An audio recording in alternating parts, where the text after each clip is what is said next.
Assalamualaikum Ustaz. Waalaikumsalam warahmatullahi wabarakatuh. Gimana kabar? Alhamdulillah sehat. Nggak kerasa Ustaz, ini udah episode ketiga. Yang ketiga ya? Alhamdulillah nggak kerasa. Artinya setahap demi setahap kita lalui sampai ke dalam pembahasan yang ketiga. Yang ketiga. Nah, Alhamdulillah. Kan kemarin di pembahasan pertama kita sudah bahas tarikah, dan intinya kita perlu aware dan perlu menginventarisir. Pada pembahasan kedua kita sudah bahas tentang hak-hak dari tarikah tadi yang berkaitan dengan harta peninggalan untuk si almarhum. Yang pertama, kedua, ketiga, dan keempat. Berarti sekarang kita bahas yang kelima. Nah, mungkin bagi yang belum lihat tayangannya bisa dilihat dulu biar nanti nyambung kepada episode yang akan kita bahas hari ini. Nah Ustadz, kalau setelah kita melakukan proses-proses tadi, yang kelima ini kan hak bagi si ahli waris. Nah mungkin banyak orang yang nggak mengetahui siapa itu ahli waris, sehingga kadang ada kejadian dia ngotot, dia ikut campur, dia merasa punya bagian di sana, ternyata dia bukan ahli waris. Nah itu bagaimana Ustaz? Banyak kejadian di antaranya yang terjadi baru-baru ini. Ada seseorang yang dia memang boleh dikatakan paling dekat dengan almarhum. Dia yang merawat almarhum, dan anak-anak yang lain semuanya berada di luar negeri. Semuanya belajar dan sebagian sudah berkeluarga di luar negeri. Jadi tinggal satu anak ini nih. Ketika meninggal, anak ini menuntut bagiannya karena dia merasa sudah berjasa merawat almarhum, dan itu dia sudah merasa mewakili daripada anak-anak yang lain. Dia menuntut bagiannya. Kenapa kok dia yang sudah berjasa merawat almarhum, ketika almarhum dalam keadaan sehat sampai dalam keadaan sakit dan meninggal, tapi kok nggak dapat bagian? Setelah kita teliti, ternyata yang protes itu adalah anak angkat. Anak angkat. Jadi anak angkat tidak termasuk di dalam ahli waris. Nah, ini banyak kejadian di masyarakat karena memang kurang pemahaman mereka terhadap permasalahan waris. Ada lagi kasus yang lainnya adalah di samping anak angkat, ada istilah lain seperti anak adopsi yang memang tidak pernah disampaikan kepada anaknya menjelang dewasa. Ditutupi rahasia tersebut. Nah, ketika sudah meninggal, terbongkarlah semuanya tentang posisi anak tersebut, ternyata bukan anak kandung, dan anak angkat, dan semuanya dirahasiakan karena untuk menjaga perasaan anak tersebut. Nah, ketika meninggal salah satu daripada orang tua yang merawatnya, sampailah berita itu kepada anak tersebut, sehingga dia benar-benar tidak bisa menerima kondisi dia tidak mendapatkan bagian waris, sedangkan dia merasa itu adalah orang tuanya dia dan dia sudah merawat gitu. Sedangkan di dalam ilmu syariat ini ada solusi-solusi yang bisa kita lakukan di masyarakat. Ada yang bernama hibah, ada yang bernama wasiat. Jadi walaupun anak itu adalah anak angkat dan dia tidak termasuk ke dalam ahli waris, tidak mendapatkan bagian, tapi kan ada solusi. Ada sebagai ucapan terima kasih setelah dirawat, karena dia memang merawat si almarhum, bisa berupa memberikan hibah ketika masih hidup, atau ketika setelah meninggal memberikan wasiat. Itu ada semua. Jadi menurut saya, semakin kita mendalami ilmu syariat, hidup ini semakin nikmat dan indah. Sangkaan-sangkaan itu semuanya terbantahkan. Semakin diperdalam ilmu syariat, apalagi semakin diperdalam ilmu tentang waris, hidup akan semakin ringan.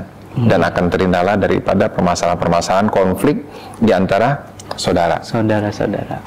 Tapi mungkin untuk kita lebih mengenal posisi kita, Ustadz. Jadi jangan sampai kita orang yang tadi yang udah ngotot ternyata nggak ada, tidak termasuk bagian daripada ahli waris. Baik. Jadi berdasarkan daripada firman Allah Subhanahu wa taala yang memang mayoritas itu ada di surat An-Nisa, itu secara gamblang disampaikan ahli waris itu semuanya ada 25 orang. 25 orang ini terbagi menjadi dua bagian, laki-laki ada 15 dan yang perempuan ada 10. Dari ke-25 ini ada 3 sebab yang menyebabkan dia termasuk bagian daripada ahli waris. Nah, ada sebabnya, tidak serta-merta dia langsung mendapatkan termasuk di dalam bagian ahli waris. Yang pertama sebabnya adalah karena ada hubungan pernikahan yang sah. Pernikahan yang sah, dia akad, walaupun dia belum berkholwat ataupun walaupun belum terjadi hubungan badan suami istri, tapi kalau sudah terjadi akad yang sah secara syariat, maka sudah terjadi hubungan saling mewarisi satu sama lain. Nah, yang kedua sebabnya adalah ada hubungan kerabat. Hubungan kerabat ini cukup panjang juga penyampaiannya, diambil dari jalur anak, terus jalur ke atas bapak, jalur ke samping saudara dan saudari si mayit, dan jalur ke sampingnya adalah saudari dari bapak, paman. Nah, jadi kalau kita mau rinci itu sekitar ada 21 ahli waris dari kalangan kerabat. Nah, adapun yang sisa duanya yang memang sudah tidak terjadi di zaman sekarang, tapi karena ini adalah amanah ilmiah, amanat keilmuan yang harus kita sampaikan ke masyarakat, yaitu mu'tik dan mu'tikoh. Mu'tik ini adalah mantan majikan. Karena dia sudah memerdekakan budaknya, maka mantan majikan tadi mendapatkan anugerah atau karunia. Ketika mantan budaknya meninggal, maka dia termasuk ke dalam bagian penerima waris. Nah, kalau laki-laki namanya mu'tik, kalau perempuan namanya mu'tikoh. Berarti sebabnya ada 3. Yang pertama pernikahan yang sah, yang kedua ada kerabat, dan yang ketiga ada mantan majikan laki-laki ataupun perempuan. Yang terkait pernikahan ini, Ustadz, bagaimana kalau dia itu udah menceraikan istrinya? Nah, ini yang cukup menarik. Banyak terjadi permasalahan di masyarakat. Dia menceraikan kalau masih dalam tahap talaq raj'i dan meninggalnya dalam masa iddah, maka masih saling mewarisi satu sama lain selama dalam masa iddah. Tapi kalau lewat dalam masa iddah ini, sudah lewat masuk ke dalam tahapan berikutnya, masuklah ke dalam tolak bain, maka tidak saling mewarisi satu sama lain. Artinya sudah tidak ada ikatan pernikahan lagi di antara keduanya. Nah, ini harus dipahami oleh masyarakat, di samping memahami tentang ilmu tentang waris, dan juga masyarakat paling tidak mengenali tentang hal-hal yang berkaitan dengan pernikahan. Ya, sampai salah ucap, salah kata yang ternyata itu menyebabkan hukum yang menjadi permasalahan di kemudian hari. Permasalahan yang efek domino gitu ya? Efek domino, karena ini berkaitan dengan masalah sosial, berkaitan dengan dirinya, berkaitan dengan anaknya. Satu contoh, zaman dulu pernikahan siri itu secara agama sah, secara agama sah.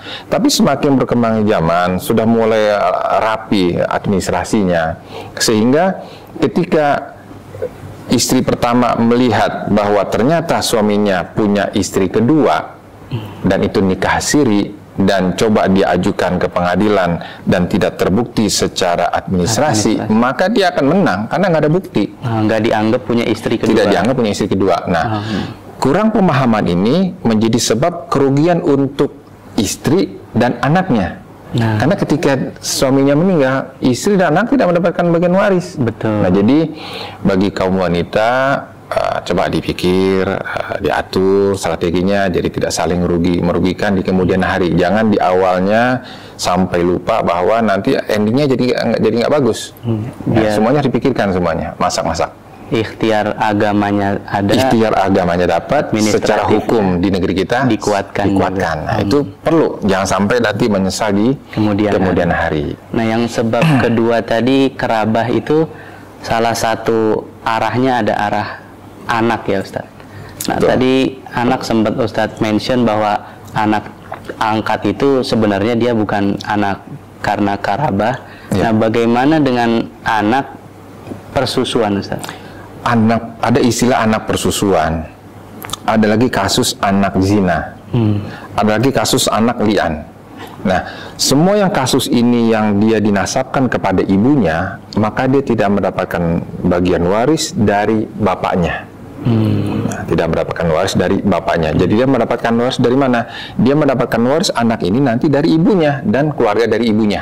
Nah, jadi yang anak yang mendapatkan bagian waris itu adalah anak kandung.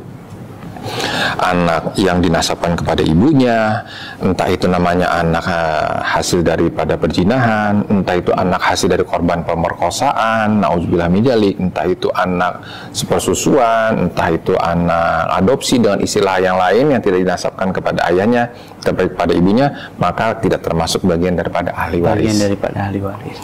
Berarti dari 25 yang tadi Ustadz mention di awal, secara perhitungan biar lebih mudah mungkin Ustadz, ya. 2 dikurangin suami istri. Ya, semuanya total ada 25. Dari 25 ini kita kurangi 2 suami dan istri, maka sisa menjadi 23 dikurangi mu'tik dan mu'tikoh, berarti sisa 21. Maka yang ahli waris dari sebab kerabat ada 21 dengan rincian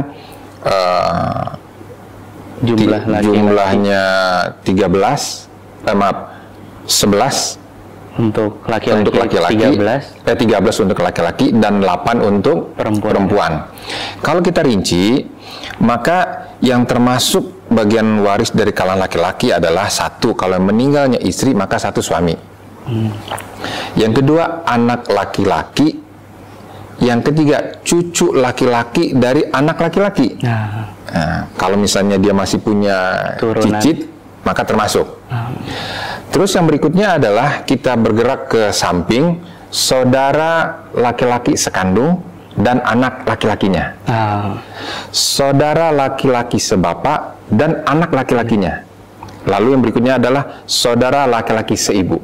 Tanpa anaknya. Kita naik ke atas, bapak si mayit.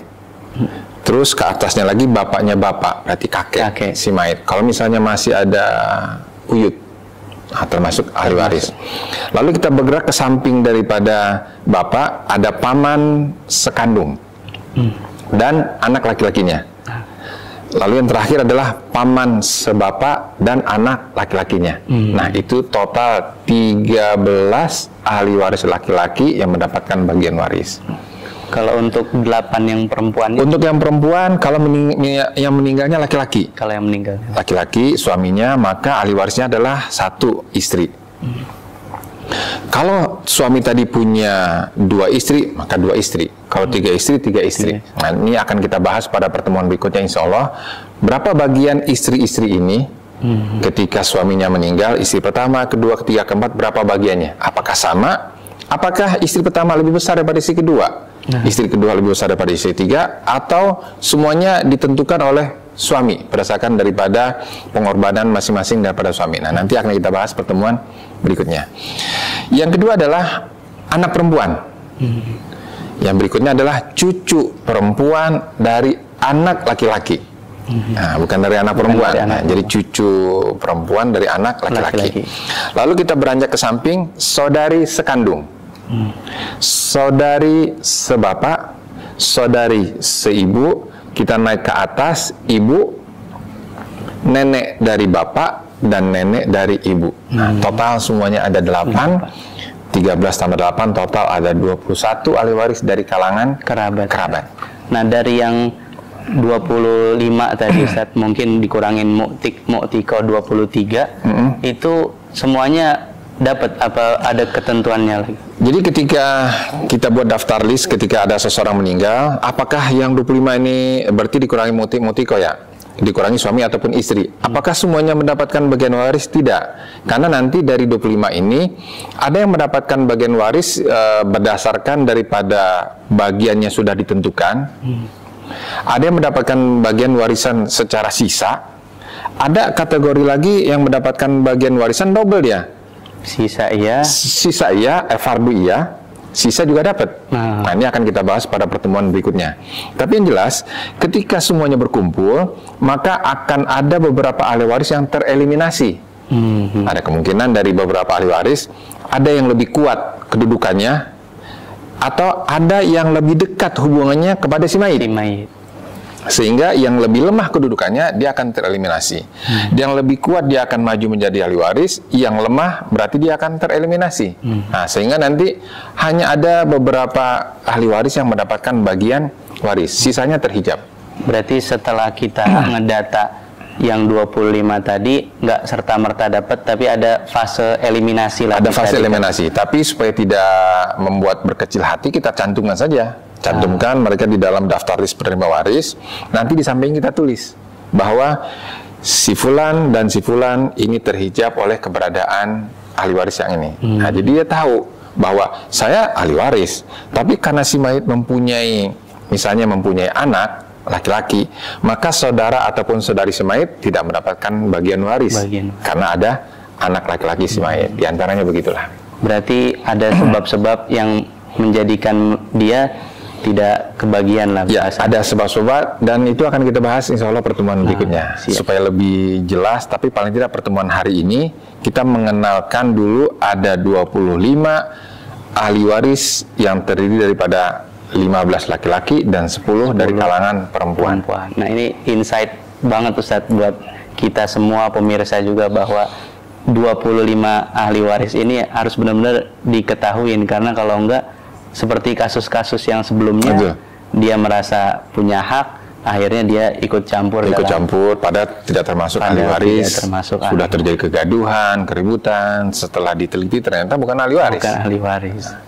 Alhamdulillah, mungkin cukup sekian Ustadz. Alhamdulillah. Insya Allah apa yang Ustadz sampaikan bisa bermanfaat untuk kita dan juga untuk seluruh pemirsa yang nonton podcast Kalam Barokah. Selanjutnya kita berarti bahas yang tadi sempat di-mention ya Ustadz. Insya Allah kita akan bahas dari ke-25 ini ada yang mendapatkan bagian fardu, ada yang mendapatkan bagian sisa, dan ada beberapa ahli waris yang nanti dia akan terhijab oleh ahli waris yang lain. Insya Allah akan kita bahas pada pertemuan berikutnya. Insya Allah.